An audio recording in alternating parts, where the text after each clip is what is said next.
আজ আমি চলেছি বাবা মহাদেবের অন্নভোগ গ্রহণ করতে। হাওড়া শিবতলা এলাকায় 15ই আগস্টে একটি অন্নকূট উৎসব হয়, 38 বছর ধরে হচ্ছে। তো এই হলো আমাদের মহাদেব, ভীষণ জাগ্রত। এই মন্দির প্রাঙ্গণেই এই অন্নকূট উৎসবটা হয়। বহু মানুষ লাইন দিয়ে এই ভোগ গ্রহণ করে থাকে। প্রায় 10,000-এর মতো মানুষ এখানে অন্নভোগ গ্রহণ করে।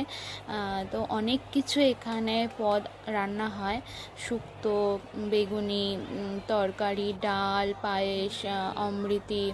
তো বহু মানুষ তৃপ্তি ভরে খায়। বহু বছর আমি জ্ঞানত দেখছি এই অন্নকূট উৎসব। তো প্রতি বছরই আমি আসি, তাই এই বছরেও গিয়েছিলাম। এখানে ভারত সংঘের ক্লাবের ছেলেরা এবং আশেপাশে যত ক্লাব আছে তারা সব ছেলেরা স্বেচ্ছায় এসে এত মানুষকে পরিবেশন করে খাইয়ে উৎসবটা সফল করে।